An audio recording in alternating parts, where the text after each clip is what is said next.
People say to me from time to time, Randy, you don't like him, you just are against immigration. And I look at them dead center and I say, no, I'm not. I wouldn't be here without it. My grandfather and my great-grandfather came over from Germany on the boat in 1903. We have the manifest. My grandmother to Texas, they went through New York and came to Texas. My grandmother's family came over in 1845 and settled in Central Texas. If that hadn't happened, I wouldn't even be here. But, folks, they did it legally. So I want to thank you all again for bringing this up, Dr. Babin, this Birthright Citizenship Act. Let me tell you something. The radical left is going to lose their friggin' minds over this. I can't wait for it. They're spinning the same tired narrative, calling President Trump and Republicans heartless and cruel and inhumane for daring to address the issue of birthright citizenship.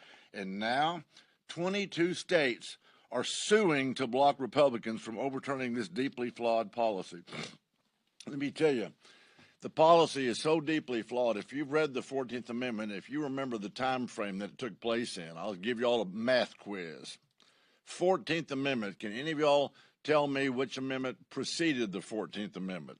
Any math majors out there? Of course, the 13th Amendment, which abolished slavery.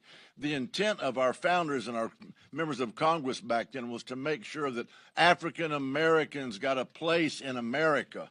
Now, I've talked to judges, some of them in Congress, that said, well, no, birthright citizenship is part of the 14th Amendment. I said, look, just because some court has interpreted that doesn't make it right, doesn't make it law. The courts and the judges get it wrong. Supreme Court gets it wrong all the time.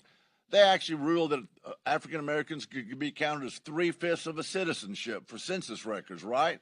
They also ruled that Negroes could use separate but equal bathrooms. I think it was Brown versus Board of Education. And then they ruled in Roe v. Wade in 1973, it's okay to kill unborn children. The courts don't always get it right. Here's the truth. The 14th Amendment was never intended to serve as a blank check for illegal immigration. It was never intended to grant citizenship to the children of people who broke our laws to get in this in the first place. Well, this isn't just about immigration, people. This is about defending our sovereignty, respecting the rule of law, and ultimately standing up for the American taxpayer who funds all this stuff. It's high time for common sense for us to make a comeback. We need to put American citizens first, prioritizing their safety, their opportunities, and their futures. That's why I'm proud to stand here with Dr. Babin, President Trump, Andy Biggs, and my Republican colleagues in this fight. We are working to pass the Birthright Citizenship Act and enforce President Trump's executive order to end this madness once for all.